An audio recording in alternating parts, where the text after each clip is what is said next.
여러분 안녕하세요.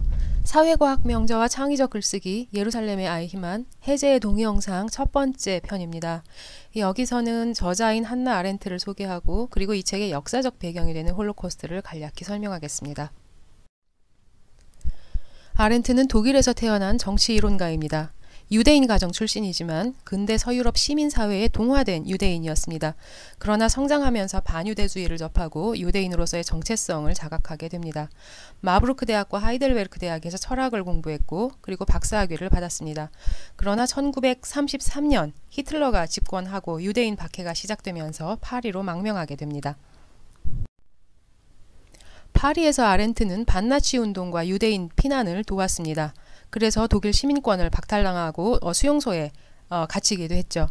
1940년 독일 군대가 프랑스를 점령하면서 아렌트는 또다시 미국으로 망명했습니다. 그리고 미국에서 아렌트는 전체주의의 기원 그리고 인간의 조건 등을 차례로 펴내면서 학자로서 명성을 얻게 됩니다. 1961년 이스라엘의 예루살렘에서 아돌프 아이히만의 전범 재판이 열렸습니다. 아이히만은 유대인 학살을 총괄 지휘한 장본인이지만 처벌을 피해 남미로 도망쳐 숨어 살고 있었습니다. 그러다 이스라엘 비밀경찰에 체포된 것이죠. 전 세계가 이 재판을 주목했습니다. 아렌트는 뉴요커지의 특파원 자격으로 재판을 참관하고 예루살렘의 아이히만을 썼습니다. 예루살렘 법정에 출두한 아이히만의 모습입니다. 특별히 유리부스를 만든 것은 600만 명의 사람들을 끔찍한 죽음으로 몰고 간 책임이 있는 아이히만을 사람들의 분노로부터 보호하기 위해서였습니다. 아이히만 재판을 이해하기 위해서는 유대인 학살이라는 역사적 사건을 먼저 살필 필요가 있는데요. 홀로코스트라는 이름으로도 널리 알려져 있습니다. 홀로코스트의 어원은 그리스어입니다. 희생동물을 태워서 신들에게 바치는 것을 의미했습니다.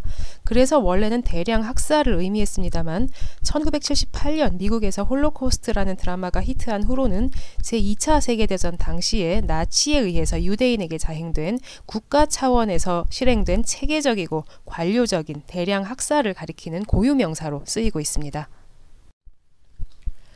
1941년 여름 히틀러는 유럽의 유대인을 모두 없애라는 명령을 내립니다. 그해 가을에 폴란드의 해움로 수용소에 가스실이 처음 등장했고 그 다음 해인 1942년 1월 아우슈비츠 수용소도 가스실 가동에 들어갑니다. 이 사진은 아우슈비츠 수용소 입구의 모습입니다. 이 철로를 통해서 유럽 각지에서 짐짝처럼 열차에 실려온 희생자들이 수용소로 끌려 들어갔죠. 1942년 1월 베를린 근교에 있는 바한제라는 곳에서 아이히만을 비롯해서 나치 고위 관료들이 모였습니다. 여기에서 유대인 문제의 최종 해결책 또는 파이널 솔루션이라고 알려진 결정이 내려집니다. 유대인들을 몽땅 동부에 있는 수용소로 체계적으로 이주시킨 다음에 나치의 표현을 따르면 적절하게 처리한다. 다시 말해서 죽인다는 겁니다. 수많은 사람을 신속하고 효율적으로 죽이기 위한 방법으로 채택된 것이 가스실입니다. 이것으로 유럽 유대인들의 운명이 결정되었습니다. 이 행위는 말 그대로 인종학살이었죠. 그리고 이 임무를 맡은 것이 나치 친위대였습니다. 아이히만은 친위대 중령으로서 유대인 이송과 학살의 실무 작업을 총괄 지휘했던 사람입니다. 집단 학살을 목적으로 만들어진 절멸수용소는 모두 7개입니다. 대부분 폴란드 지역에 있는 것을 알 수 있습니다. 그리고 회색 곡선은 유대인들을 실어간 열차 수송로입니다. 유럽 전 지역으로부터 동부의 수용소로 이동한 것을 알 수 있습니다.